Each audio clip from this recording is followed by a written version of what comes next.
राहाता येथील प्रसिद्ध व्यावसायिक राजेश पारखे यांचे पुत्र प्रीतम उर्फ यश याने 12वी बोर्डात मानसशास्त्र विषयात 100 पैकी 100 गुण मिळवून राज्यात प्रथम तर 94.17% गुण मिळवून जिल्ह्यात पहिला क्रमांक पटकावलाय।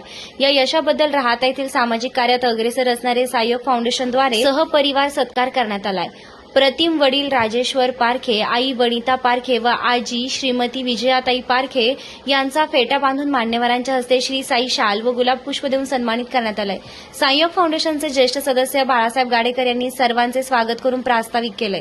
सदस्य रवींद्र धस यांनी राजेश्वर पारखे यांच्या व्यवसायातील संघर्षमय प्रवास विशद करून नीतिमूल्यांचे संसार केल्यानेच प्रतिमने हे भव्य यश प्राप्त केल्याचं नमूद केलंय। अनिल सातव यांनीही यश पारखे याच्या यशात वडिलांचा समंजस स्वभाव व कठोर परिश्रमाचा अनमोल वाटा असल्याचं सांगितलंय।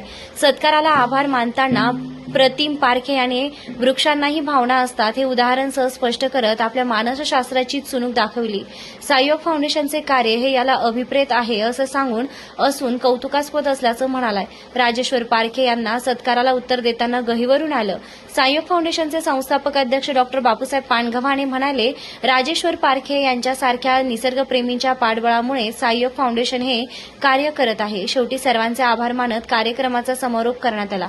याप्रसंगी योग गुरु सुरेश भिंगारदिवे, माजी नगरसेविका अनुराधा दशरथ तुपे, नीलम चेनुके, सुनीता बोबडे, कल्पना खर्डे, अॅडव्होकेट गोरखनाथ दंडवते, भाऊसाहेब बनकर, विलास वाळेकर, मोहनराव तांबे, बबलू फटांगरे, रंगनाथ सदाफळ, विठ्ठल निर्मळ, उमेश लुटे, अनिल सातव, शिवाजी पोटे, सुभाष दंडवते, कैलास चेनुके, अंकुश गांधी, बाळासाहेब तारगे इत्यादी मान्यवर उपस्थित होते। विशेष म्हणजे राजोबद्दल मला सुरुवातीला वृक्षावर पण आपण जेव्हा सुरू केलं ते स्वतः एक वृक्ष घेऊन आले होते आणि होऊन मला त्यांनी सत्कार केला की आजही विसरत नाही की ही जी सुरुवातीला जी शब्दास्के राजोबा तुम्ही दिली तुमच्या सारख्यांनी त्यामुळे आज आत्तापर्यंत कार्य इथपर्यंत चाललेलं आहे। आम्ही केलं हे काही खूप नाही पूर्ण छोटा तर आणि यश बाकी तुमच्यावर सर्व बोलले मला एकच तुला एक विनंती करायची की तुला वेळ येणार नाही तुझं जे यश आलेलं आहे तुझं कष्ट चित्त चिकाटी याच्यामध्ये तू केलेलं आहे पण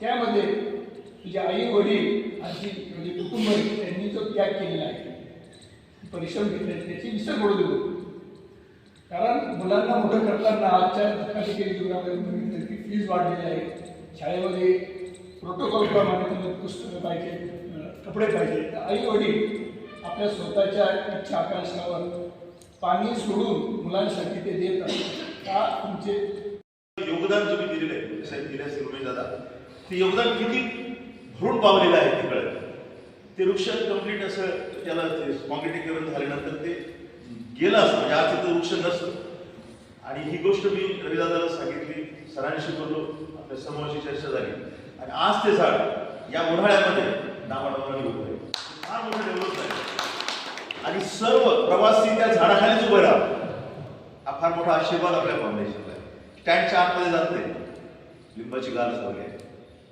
सावली आशीर्वादाची असते सावली परिपक्वतेची असते सावली सेवेची असते। थँक्यू। फाउंडेशनचे जे मुख्य प्रवर्तक आहेत डॉक्टर पानगव्हाणे साहेब यांचे मी आभार मानतो आणि सर्वप्रथम सर्व जे साईयोग फाउंडेशनमध्ये असतील साईयोगा फाउंडेशनमध्ये असतील त्या सर्वांचे मी आभार मानतो की तुम्ही माझा यशस्वी सत्कार केला आणि मला पप्पांकडून कळालं की आपली जी फाउंडेशन आहे आपली संस्था आहे ही वृक्ष संवर्धनासाठी काम करते किंवा निसर्ग संवर्धनासाठी काम करते आणि खरोखरच मला जेव्हा आपण ऐकतो की वृक्ष संवर्धन हे अनेक संस्था करतात परंतु पप्पांनी मला सांगितलं की ह्या संस्थेमध्ये वृक्षांना केवळ त्यांचा वाढदिवस देखील साजरा केला जातो की ज्या दिवशी वृक्षांची लागवड केली जाते लावणी केली जाते त्याच्या पुढच्या वर्षी त्याच दिवशी त्यांना फुगे लावले जातात रिबीन लावले जातात जसा मानवांचा किंवा पशुपक्ष्यांचा आजच्या आधुनिक युगामध्ये जरी आपण जे पेट पॅरेंटिंग म्हणतो की जे पशु आपण पाळतो त्यांचे पण वाढदिवस केले जातात आणि जी संकल्पना आहे की वृक्ष किंवा जे आपण म्हणू शकतो की जो वृक्ष आहे जे झाड आहे ते फक्त विज्ञानाच्या पुस्तकात सजीव दाखवलं जातं पण त्याला आपण सजीवाची जी ट्रीटमेंट आहे ती देत नाही शक्यतो की आपल्याला वाटतं की जे पशु आणि पशु पक्षी आणि मानवांमध्ये जी मज्जासंस्था आहे नर्वस सिस्टीम ज्याच्यामुळे आपल्याला इमोशन त्यांना कळत नाही, परंतु जर आपण त्यांच्यामध्ये अभ्यास केला की मी जो भाषेवर जर मला करिअर करायचं, त्याच्यामध्ये भाषाशास्त्रामध्ये जे वृक्ष आहेत, वृक्षाने आपल्यामध्ये काही अंतर असं नाही. वृक्ष केवळ आपल्यासोबत बोलू शकत नाही, पण ते एकमेकांसोबत बोलत असतात. जे केमिकल सिग्नल्स आपण म्हणतो त्यामध्ये ते बोलत असतात. आणि जेव्हा आपण पाहतो की वृक्षांचा जेव्हा अभ्यास करण्यात आला तेव्हा लिंग्विस्टिक्स म्हणजे भाषाशास्त्र याने देखील वृक्षांचा अभ्यास केला की वृक्ष एकमेकांसोबत कसा संवाद साधतात. तर मदर ट्री म्हणजे जी मातृवृक्ष असतात त्याचे जे सॅपलिंग्स म्हणजे छोटे छोटे वृक्ष तिच्यातून मुळातून जे उगतात त्यांना ती पोषण करते, जसं मानवांमध्ये असतं तसं. आणि ज्या अर्थाने की दुसऱ्या वृक्षांना सारख्या जे वृक्ष असतात ते एकमेकांना मदत करतात.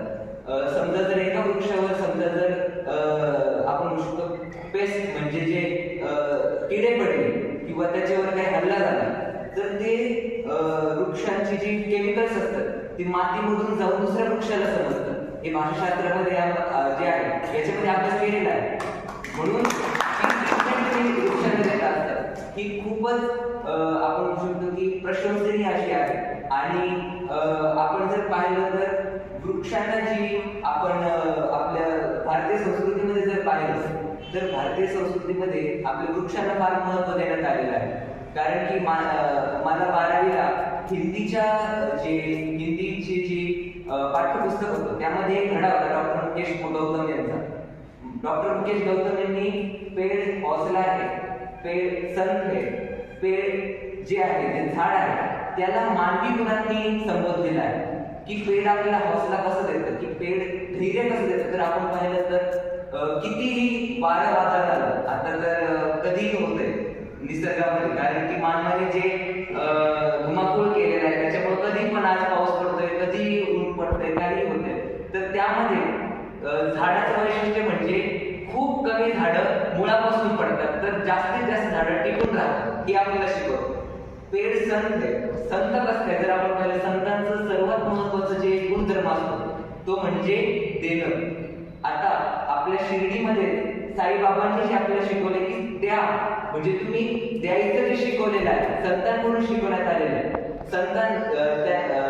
डॉक्टर मुकेश गौतम यांनी झाडांना दधीची, जर आपल्याला माहिती असेल पौराणिक कथेमध्ये दधीची यांचा उल्लेख आहे. दधीची म्हणजे ज्यांनी आपल्या स्वतःच्या अस्थी वज्रास्त्र बनवण्यासाठी दिले होते त्यांना जसं झाड आपलं स्वतःचं सर्व शरीर सर्व अंग, आज माझ्याकडे जे फुल आहे ते झाडाचंच अंग आहे, त्याच्यामुळेच माझा सत्कार आदर सत्कार होऊ शकला आहे. आणि खरोखर जे आपल्या भारतीय संस्कृतीमध्ये आपण संत तुकारामांनी जसं आपल्याला सांगितलेले आहे की वृक्षवल्ली आम्हा सोयरे वंचरे, आपल्या मानवी जीवनामध्ये आपल्या सोयरे तरी एक वेळ स्वार्थी रीतीने आपल्या सोबत राहतील पण वृक्ष कधी स्वार्थी रीतीने वागणार नाही. तरी पण ते आपल्याला जो प्राणवायू आपल्या जीवनासाठी आवश्यक आहे ते आपल्याला देतील. आणि जर आपण पाहिलं तर वृक्षामधून जर आपण पाहिलं तर आपल्याच भारतीय भूमीतील एक पुत्र म्हणजे सिद्धार्थ गौतम म्हणजे गौतम बुद्ध यांच्याकडे जर पाहिलं त्यांना जे आपण त्यांच्या कथेचा अभ्यास करतो त्यांना बुद्धत्व कुठे प्राप्त झालेले कोणी सांगू शकेल का? बोधी वृक्षाखाली प्राप्त झालेले, बरोबर. त्यानंतर आयझॅक न्यूटन यांना गुरुत्वाकर्षणाचा म्हणजे असं भिंतीला भिंत आहे पण कधी कुठल्या प्रकारचा इतका किचकट व्यवसाय असताना देखील बीड, गेवराई, उस्मानाबाद, मराठवाडा झाला लांब लांबचे लोक येतात त्यांच्याकडं, पण कधीही आवाजाची जी लेवल आहे ना ती कधी वाढली नाही. प्रत्येकाशी प्रामाणिक कामाचा नाही तर मग साधा माणूस छोटा विकणार नव्हतं त्याचा साखरा भांडणं होतं काही लोकांची. पण इतका अवघड विषय असून सुद्धा आम्हाला 20 ते 22 वर्षात त्यांचा इतका चांगला अनुभव आला. अशा कुटुंबाची आमची ओळख झाली. रवी भाऊ झालं, गाडेकर सर झालं, पांगावाणे सर झाले, आपले बबलू भाऊ झालं, यांचे सुद्धा फार जवळचे संबंध आहे त्यांच्या. अशा कुटुंबामध्ये यश तू आता जे पुढचं तुझं भाग्य आयुष्य त्यांना म्हणजे जास्तीत जास्त कसं यश मिळवता येईल एवढं लक्ष दे. आणि माझे 2 शब्द आहेत. सर्वसामान्य कुटुंबातला माणूस पण निष्ठीर स्वभाव कोपर शाळेत आणि शाब्दिक वाट्या करणारा माणूस, कोट्याधीश मानाचा माणूस पण सर्वसामान्य कुटुंब. मोठ्या मुलीला शिकवताना बऱ्यापैकी त्यांच्या बाजूला गेले होतात आणि काही